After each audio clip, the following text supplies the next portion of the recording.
यवतमाळ जिल्ह्यात 2339 सार्वजनिक गणेश मंडळांनी बाप्पांची स्थापना केली आहे। यवतमाळ शहरात मागील 61 वर्षापासून परंपरा लाभलेल्या यवतमाळ का राजाची मोठ्या थाटात शोभायात्रा काढत स्थापना केली।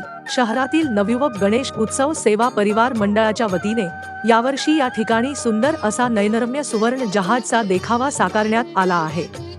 22 किलो चांदीच्या सिंहासनावर विराजमान यवतमाळ का राजाला सोन्याचा हिरे जडित मुकुट शोभून दिसत असून श्री गणेशाचे सोन्याचे पाय चांदीच्या कमळावर विराजमान आहे, तर समोर असलेला 8 किलो चांदीचा मूषक विराजमान आहे। या मंडळामार्फत सामाजिक संदेश देणारे दृश्य साकारण्यात आले आहे। तसेच श्री गणेश उत्सवानिमित्त या मंडळाच्या वतीने 10 दिवस महाप्रसाद व विविध सामाजिक आणि प्रबोधनात्मक उपक्रमांचे आयोजन करण्यात येते। यवतमाळ का राजा हा नवसाला पावणारा असून दरवर्षी या ठिकाणी मोठ्या संख्येने गणेश भक्त दर्शनासाठी गर्दी करतात।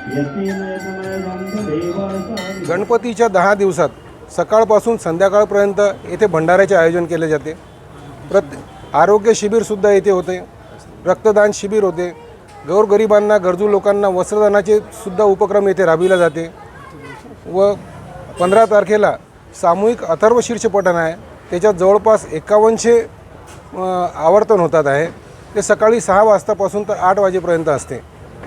या व्यतिरिक्त वर्षभर विद्यार्थ्यांना शालेय गणवेश, गरजू विद्यार्थ्यांना पुस्तके, विधवा आत्महत्याग्रस्त विधवा महिलांना मदत, नैसर्गिक आपत्ती आली, पूरग्रस्त भागात यवतमाळचा राजा मंडळ हा सदैव तत्पर असतो व कोरोना काळातही संपूर्ण जिल्हाभर या मंडळाने सगळ्यांना मदत केली आहे।